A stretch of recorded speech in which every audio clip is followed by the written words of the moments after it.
இப்படி இருக்கிற சாரியை இந்த மாதிரி சூப்பராக ஃப்ளஃபி ப்ளீட்ஸ் எப்படி எடுத்தேன் அப்படின்னு பார்ப்போமா?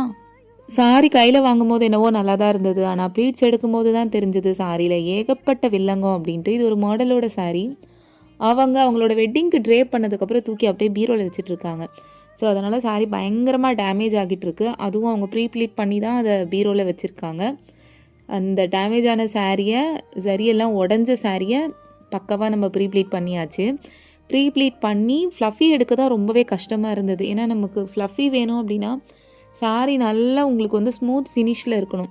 அப்போ தான் நமக்கு வந்து ஃப்ளஃபி வரும். பட் ஸ்டில் சம்ஹவ் நான் மேனேஜ் பண்ணி ஃப்ளஃபி எடுத்துட்டேன். ஆக்சுவலாக மாடல் பார்த்திங்கன்னா ஒரு XXL சைஸில் இருப்பாங்க. ஸோ அவங்களுக்கு வந்து எக்ஸ்ட்ரா துணி வச்சும் தைக்கலை. பட் ஸ்டில் எல்லாத்தையுமே மேனேஜ் பண்ணி அவங்களுக்கு பக்காவாக சாரீ ட்ரேப் பண்ணியாச்சு. சாரீ ட்ரேப் பண்ணதுக்கப்புறம் ஃபைனல் லுக் எப்படி இருந்துச்சு அப்படின்றத நான் அப்கமிங் வீடியோவில் காட்டுறேன்.